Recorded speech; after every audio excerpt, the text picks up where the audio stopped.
The Siege of Kars was the last major operation of the Crimean War. In June 1855, attempting to alleviate pressure on the defense of Sevastopol, Emperor Alexander II ordered General Nikolai Mouraviev to lead his troops against areas of Ottoman interest in Asia Minor, uniting disparate contingents under his command into a strong corps of 25,000 soldiers and 88 light guns. Mouraviev decided to attack Kars, the most important fortress of eastern Anatolia. Late in 1854, British General William Fenwick Williams had been sent to Kars to assess the situation and report directly to Lord Raglan, Supreme Commander-in-Chief of the British Expeditionary Forces in the Crimea. Williams found the city in a deplorable state. The Turkish forces included many newly conscripted recruits, the men had not been paid in months, and many possessed obsolete weapons.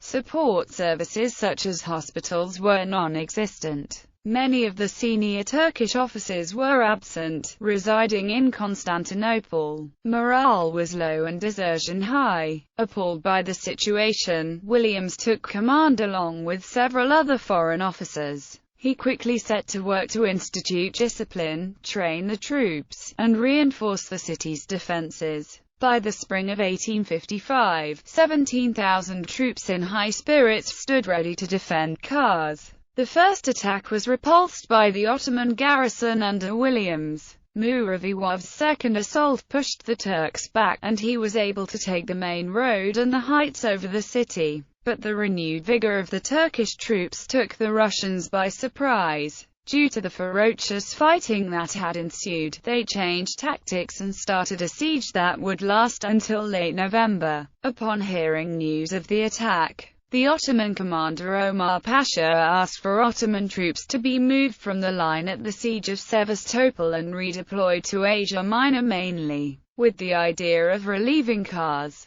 After many delays, primarily put in place by Louis Napoleon Bonaparte, Omar Pasha left the Crimea for Sukhumi with 45,000 soldiers on September 6. Omar Pasha's arrival on the Black Sea coast north of Kars induced Mouraviev to begin a third assault on the Ottoman forces, now nearly starved. On September 29, the Russians undertook a general attack on Kars that lasted 7 hours with extreme desperation. They were repulsed and the retreat became a complete rout. The Ottoman forces lost 700 to 800 men while Russian casualties were more than 3,000 killed and more than 6,000 killed, wounded or taken prisoner. General Williams remained isolated, however, as Omar Pasha never reached the city. Instead of relieving the garrison, he plunged into prolonged warfare in Mingrelia and took Sukhumi in the aftermath. In the meantime, the Ottoman reserves in Kars were running out and the supply lines had been thinned. Heavy snowfall in late October made Ottoman reinforcement of Kars quite impractical. Selim Pasha, Omar's son, landed another army at the ancient city of Trebizond, to the west, and began marching south to Erzurum in order to prevent Russian advance further into Anatolia. The Russians sent a small force from the Kars lines to stop his advance and defeated the Ottomans at the river Inger on November 6.